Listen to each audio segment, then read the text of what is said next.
Bonjour, Guinawa. Welcome back to the middle of the res road. This is Charles Smith. We are doing an impromptu episode today with Brent Rush with Enbridge. And hey, Brent, could you explain a little bit of your role at Enbridge and who you are and where you come from? Yeah, well, thank you. Yeah, bonjour, ani, miigwech. Appreciate the opportunity. I am with Enbridge, working over in Michigan. I'm based in our Bay City office, but I do tribal engagement for Enbridge across the entire state. A lot of focus on the Straits area and our Great Lakes Tunnel project there. I've been up in Michigan for about a year and a half. Been with Enbridge since 2015. Down in Oklahoma for the first 6 years that I've been with Enbridge.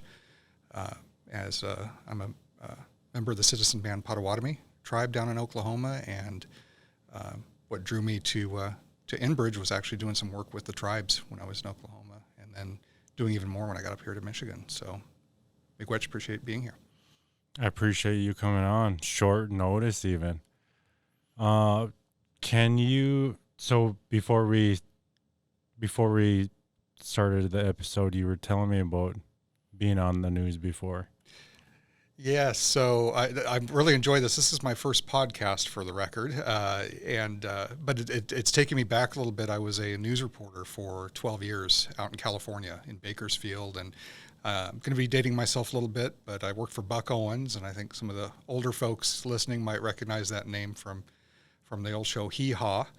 Buck was a country music basically superstar back in the 60s and 70s, but really enjoyed working in radio, going every day. You never quite knew what the day was going to bring you. And we were about 100 miles north of Los Angeles. We got a little bit of I want to say the weirdness from LA kind of rolled over into our town, and got to interview a lot of interesting people when I was there, and just really enjoyed the interaction with folks. I think probably a couple of my favorite interviews was Jay Leno. Got to interview him for a half hour about old cars, one-on-one, and then I got to cover the Grammy Awards one year, back in '88, really dating myself, when Don't Worry, Be Happy was the winner of at the Grammys that year over. That's still a classic, though. Yeah, and beat out Tracy Chapman's Driving in a Fast Car. I remember a lot of the reporters in the back at the Shrine Auditorium weren't happy that Tracy Chapman lost. How does a citizen band of Potawatomi end up in California? So my dad was born in Kiowa, Oklahoma. He had 8 brothers and sisters, and he was born in 1943.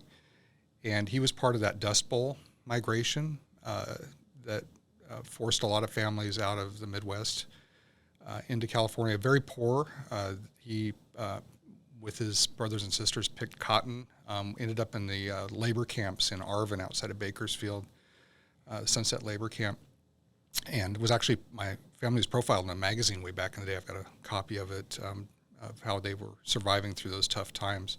So that's how he ended up in California, and he ended up getting a trade, becoming a union iron worker, along with one of my uncles, and then he started his own company. It was pretty successful, and ended up in Fresno out of Bakersfield, and then in my youth we moved around a little bit due to construction, but ended up settling in Bakersfield for most of my life. I'm a second language speaker of Ojibwe, and I know the Potawatomi, we consider them the little brother of our tribe. Mm-hmm. And Potawatomi people are part of the Algonquin language family. And then you got the Kickapoos down in Oklahoma too. I'm just curious, was your dad a speaker of Potawatomi, or where in your lineage did they speak? Yeah, it was. It wasn't spoken, and as a matter of fact, there's a cultural disconnect. I'll just be honest. For when I was growing up, I knew I was a tribal member, but I didn't know what that meant. And it's only when I got older that I wanted to learn more about it. You get a tribal newsletter once a month. That's not really connecting you to the tribe. So when I got to Oklahoma, I had the idea of working for the tribe at one point. That didn't work out, but I did get to know people there working with Enbridge, because I joined the American Indian Chamber of Commerce in Oklahoma and was participating in their leadership, Native Oklahoma. And so we got to go to all the tribes, or several of them in Oklahoma, and meet with their leadership, including Citizen Band Potawatomi. So I got to learn quite a bit. They have a great language program there. I get teased in Michigan because I say Mano Wabin for good morning, and I know that's not how everybody says it. But What do they say in Michigan? Is it Minogij? Yep, that's right. And so I get a little grief over the Potawatomi language, but there's some tribal elders I talk with frequently that are from Nottawasepi and Pokagon, so they'll back me up when I say something if it doesn't sound right to some of the folks. Yeah, Minowabum. That sounds like a good way to do a morning greeting. I appreciate that. Yeah, they were saying it was like that doesn't make any sense. It's like good tomorrow or something. I think they were trying to. No, and in the language, Wabun literally means the sunrise. Yeah. So when we say Wabung, we're saying tomorrow, but Wabung literally means when the sun is rising again.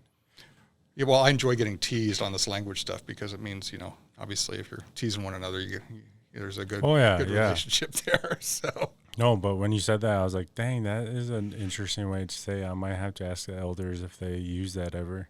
Yeah, my adopted grandmother, when I moved to the cities to go to the University of Minnesota, I was adopted by a Potawatomi speaker that I worked with in Ojibwe practicum.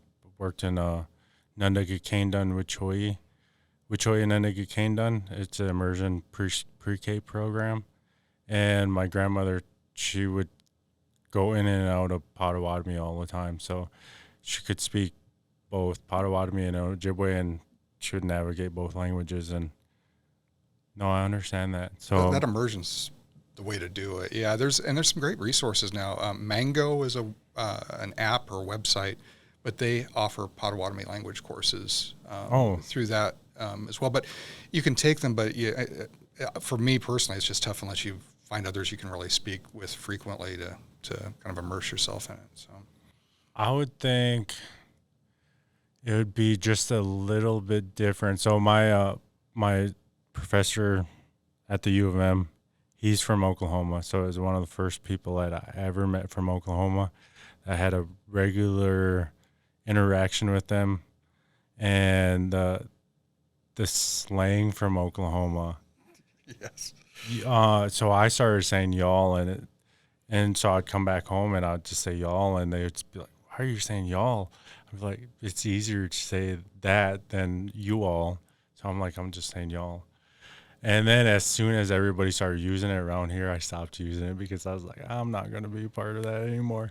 But well, it's funny when you travel, the difference between soda and pop, right? So yeah. certain words we got ain't it down there. We got edn't it. Yep. So no, I've learned a lot from people from Oklahoma and the way they roll and the way they speak. I love the way they speak. Yeah. I just do too. And my adopted brother, he's Chata, and I'm always learning something about Southern people. They've some really great things happening with some of the tribes on there. Chickasaw comes to mind. I don't know if you knew this, but they've got their own chocolate.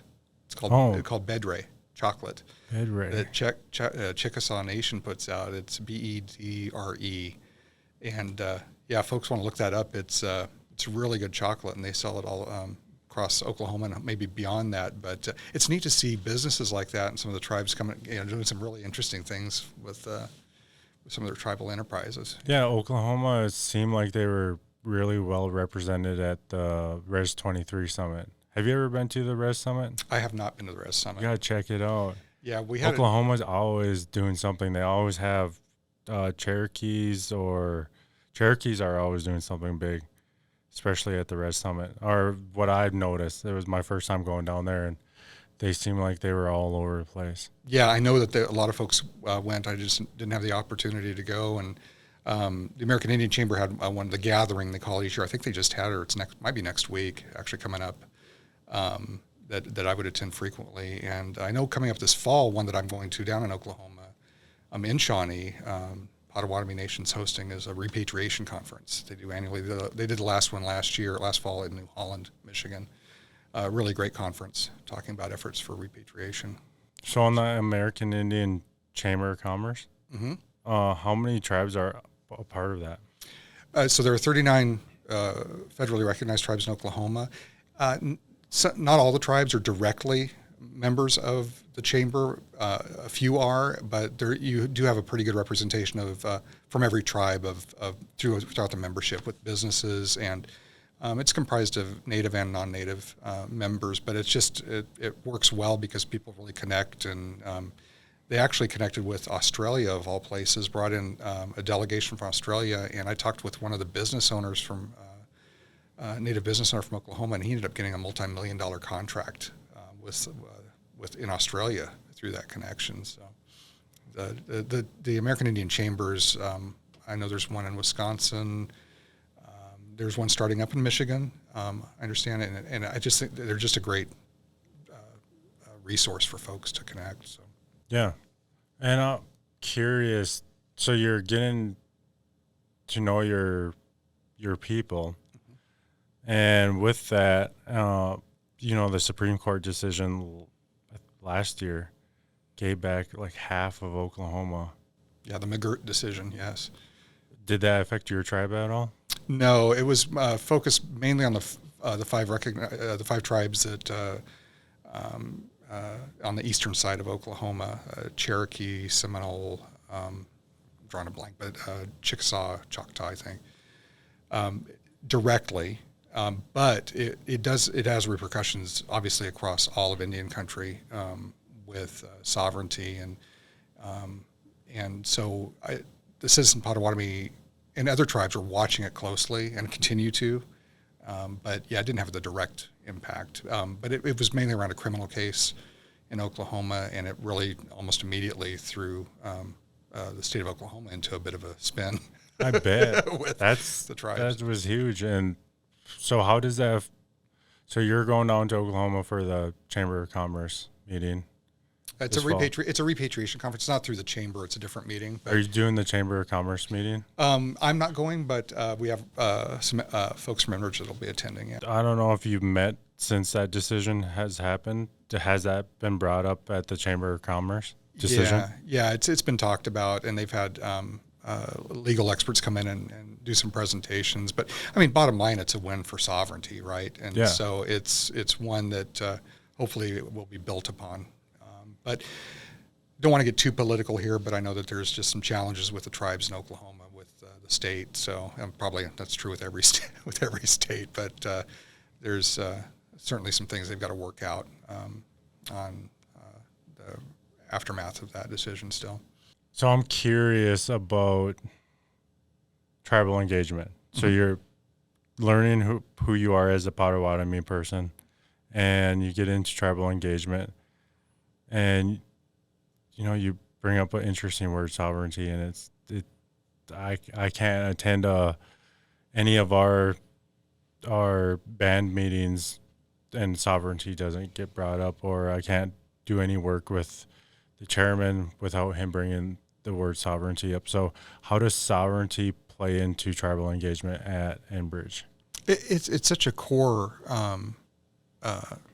part of our interactions. I mean, you've got to, anyone doing work with a tribe has to understand sovereignty and what it means to that particular tribe. I mean, it could mean different things to different people, but certainly when I took a tribal sovereignty course actually at Pawnee Nation College down in Oklahoma. And, you've got to realize that, understand nation to nation consultation, what powers really should lie with different levels of government, the federal government and Congress in particular, and then states are at a different level, not at the same level, frankly, as the tribes and federal government. So you've got to respect that sovereignty and work through any issues in that context. To do any less is, frankly, disrespectful. Now, that said, certainly there'll be disagreements with any sort of, at times, as you try to work through things. But I think within understanding sovereignty, there's a framework there that can be built out where hopefully everybody can get to a good place at the end. But if you go in and, as we all know, if you go in and start talking to tribal representatives and don't understand sovereignty, you're going to have a really difficult time down the road. And even worse are entities that go in and talk to tribes that don't even talk to tribes and leave them out of any sort of consultation process, which is something at Enbridge we're committed to not, we're committed to making sure that those consultations happen, and we want to be at the table and want to be talking, especially if there's any sort of disagreement. And so with tribal engagement, so being a citizen band of Potawatomi, and how does that work into like the everyday process of what you do at tribal engagement? It really helps me, I think, because I try to take a step back and understand both, and try to step into both worlds a little bit, and try to understand what folks are thinking. It's about bringing people together and trying to find common ground in a lot of cases. So, but I'll never make the assumption that I'm going to know how a certain tribe is going to react or what their view might be, because especially in Oklahoma, I learned this with 39 tribes, no tribe is going to agree with another. It's very difficult, very different mindsets between the tribes themselves. So for me, it's just about making sure that you're talking. And we've had some issues with communications, and we're trying to break down some barriers there still. But we really want to get those lines of communication going. Because if you're not talking, what are you really doing? It devolves into really, you're not going into a good place. So that's really where we want to be, is just talking. And I think just being a member of a tribal member and seeing how tribes have responded in a number of situations when I was in Oklahoma and coming up to Michigan now, it's really given me a good basis for kind of some understanding. Yeah, so when I'm fulfilling my role at Fond du Lac, I never feel bad for telling anybody. Whenever I'm making a decision, whenever I'm working, I learn this from the chairman, and I appreciate this point of view all the time, is that I work for the membership. No matter what, no matter how you describe my role for the band, is that the people that I'm doing that for is the people that are part of the membership. So I try to always, whatever decision, whatever recommendation, whatever I present, or whatever programs I start on Fond du Lac, I always remember that the people that I have to answer to is the membership. The people that I'm doing it for is the membership. So, that's an interesting perspective. And then doing, consultant work, I try to navigate that too, as much as you must try to navigate that too. Well, on one hand, you're a member, you know what's right. And then on the other hand, you got to help people learn. Right. And then it's like, you're like a conduit. You're like just the mediator in between two parties a lot of the times, trying to get the best for both. Well, I think it's an exciting time for our tribes, just because we've got more of a voice now than I can ever recall. And it's a great opportunity to grab that seat at the table and be part of the discussions like we've never been before. And Enbridge, we want to have folks to pull up a chair. And when you see companies like Enbridge doing that, I mean, I highly encourage tribes to take advantage of it. And, it's better. My tribal chairman, he said right after DAPL happened, he goes, it's better to have a seat at the table than be screaming from the sidelines. If you really want to be impactful, there's some really great constructive ways to do it and some great opportunities out there to do it. So when you're working with tribes, how do you get them to come to the table? So what are some strategies that you do? So I came up to Michigan in like January of last year, and with our tunnel project, we have 12 tribes in Michigan, all opposed to the project. And so there's been a real breakdown in communication. So what we're trying to do is have one-on-one conversations with folks, just share good information out there. The biggest challenge out there is social media, frankly, because you get people in, I call them these echo chambers, where they just kind of get reinforced with the same information over and over, or a lot of times misinformation about certain things. So we're just trying to provide factual information to them. We've got some great initiatives in Michigan. We meet with pipe carriers with some frequency and elders just to receive guidance. Go in and we offer tobacco and just try to get some advice on how best to engage with the tribes. And it's a very safe environment. But it's also where it can be keeping it real, as they say, on how we should or should not be approaching things. But I'm not going to sugarcoat it. It's still a challenge, and that's why I just any opportunity I can to meet with anyone one-on-one and share information, I'm willing to do it. But we still are working to try and get some folks to the table, frankly. So the tunnel project, all 12 tribes are approached to it right now in Michigan? Yep. Man, that is a lot of work. Yeah. Yeah, they said come up from Oklahoma, you want a challenge. So, but it's a good challenge. And I think, when I say all 12 tribes, certainly not all the membership of all the tribes. There are a lot of supporters of the tunnel project out there, and we hear from them. But it's just the political climate's tough right now, so we've got to work through that. And it's a great project. I mean, honestly, we heard concerns over the water at the Great Lakes and at the Straits, and so, hey, let's build a tunnel that goes underneath the lakes and takes that risk and addresses it. But still, there's opposition, which is a bit disappointing. But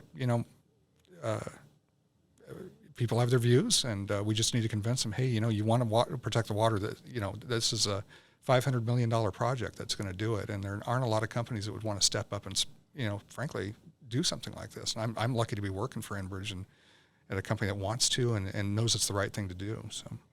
So the tunnel project, it's a $500 million project, goes underneath the Great Lakes. Mm-hmm. When you're tunneling are there going to be people in the tunnel sending the pipe through? How does that work? Can you explain the project just a little bit? Yeah, so, and anyone who's up at in St. Ignace on the north side of the Straits, we have a tunnel information center. I encourage them to come by and see a lot of the information there. But there'll be a boring machine that will go underneath, and there'll be people involved there replacing bits and stuff. So it's not like people are going to be down there with pickaxes or anything trying to dig it. But it's going to take a couple of years to at least 2 to 3, I believe, to complete the boring and get that done once all the permitting is completed. But it technologically, it's just, you think about the channel that goes from Great Britain to France that they built, same type of technology. A lot of YouTube videos out there where you can see those machines and how they work. But amazing project, one of those once in a lifetime opportunities to be involved in a project like that, actually. And certainly, again, from a tribal engagement perspective, we want the tribes to be involved. We want them to see what this looks like. We want them to be engaged, ask questions, and make sure we're doing things the right way. And then how much pressure? So the tunnel is underneath Great Lakes.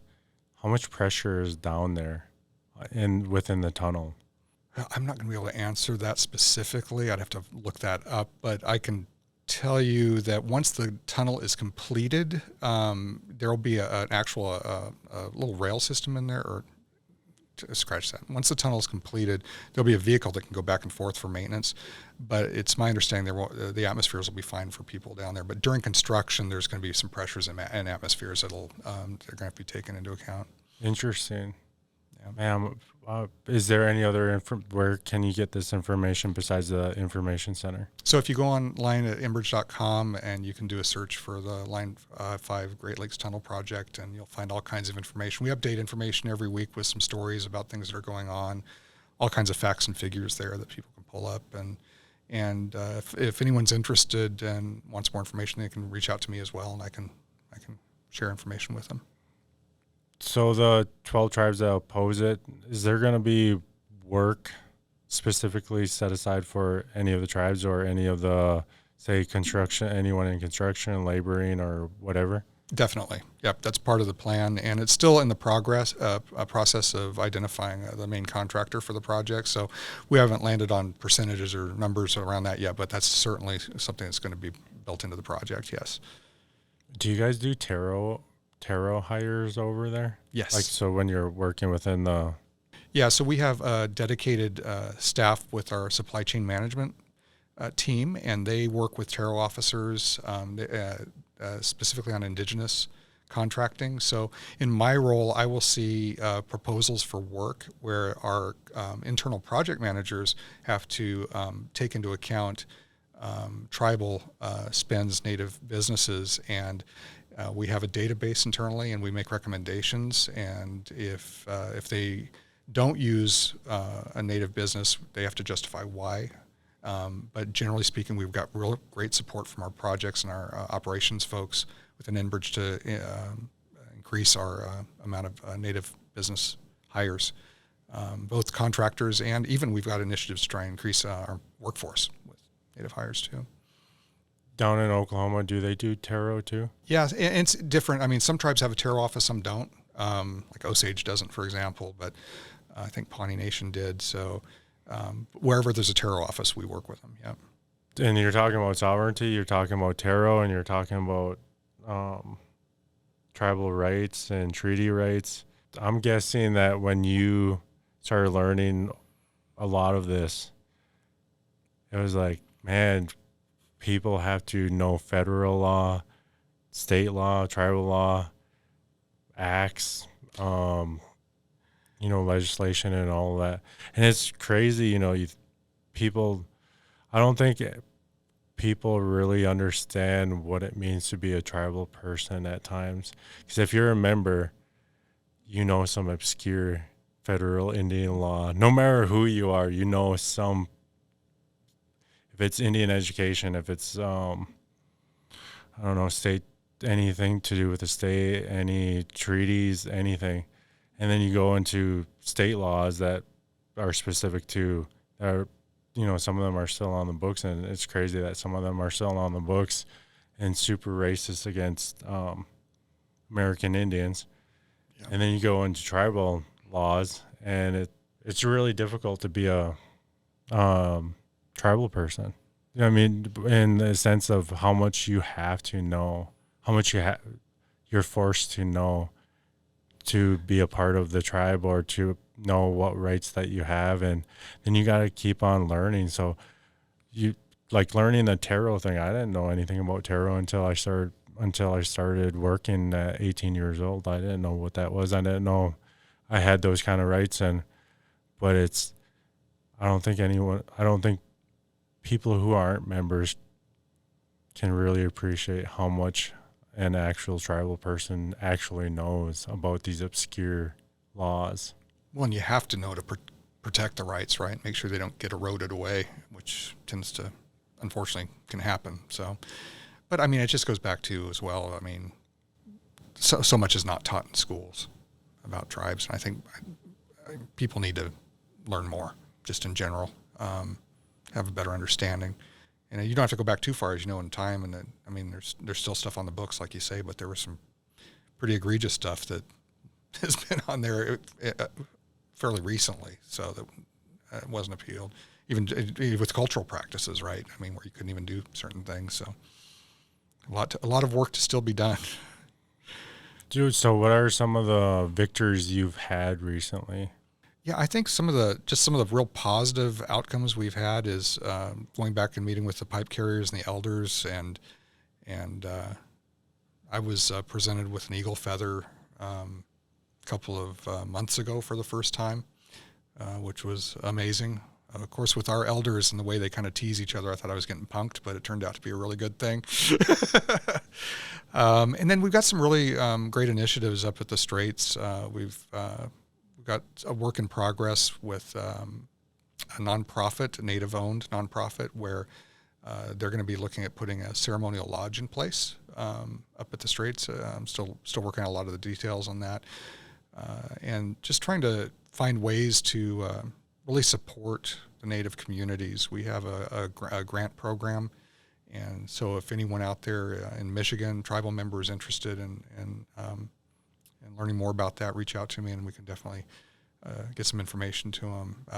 Even we've sponsored this year, supported a independent filmmaker who's out doing screenings of a video she's put together, talking about the warrior, justice warrior, and some of the efforts that are being made to protect some of the tribal rights out there. So, when there's a good message and something that we feel we can help support, just happy to do it. So, but I want a lot more wins like that. I mean, I'd love to see a lot more partnerships with tribes. Again, when you have, from an Enbridge perspective, you have assets out there that we have going near or through tribal lands. It's like, there needs to be some benefit to the tribes, and I'd love to see that advance further. I know Enbridge would as well. So what about your personal life? What victories have you? I know that eagle feather must go directly correlate with your personal life, but what personal victories have you had recently that you wouldn't mind sharing? Yeah. Wow. I'm trying to pick just one. I think, getting up to Michigan, I've been exposed to more culture around the Potawatomi, getting to Michigan than I got in Oklahoma, frankly, and just learning so much more. And, offering tobacco. We have a respect practice that we do in Michigan when Enbridge is doing work, and we're sharing information with our employees on as part of new hires and stuff to really show them why we're doing certain things and respecting the culture. But yeah, on a personal note, it's just making these connections with folks is just, that's what it's all about. Heck, going back to when I was a reporter, it's like you don't do this kind of work if you're not a people person. So you like to get out there and everyone wants to make a difference, right? And I really think I hope I am, and I not just me, but I want to empower others to get out there and really do some really great work. Not only just from an Enbridge perspective, but just for the tribes themselves. If I can help support any of that, I just want to see that happen. And we're getting there, and I'm a year and a half in, so I can't use the new kid card anymore because it's been over a year, but certainly want to see a lot more of that happen. No, I appreciate you coming on and appreciate you sharing some of what you're doing with Enbridge and the great work you've done. And, I totally get that. I wonder if that plays into that radio host. Does that play into connecting with the elders on a different level? Because I work in language. I work in revitalization of Ojibwe. I work in ceremonies and culture, and people don't know how to, even the younger people don't even know how to communicate with the elders or ask the right questions. And for me, it's teaching them how to ask the right questions. The best thing I heard from one of our elders was, there's not a question that comes out of ignorance. It comes out of innocence. So as long as we all have that willingness to learn and be respectful and with each other, we can accomplish anything, right? It sounds a little bit cliched, but it's true. And that one saying really struck me, though, because I think a lot of people are afraid when they are trying to learn the culture of that.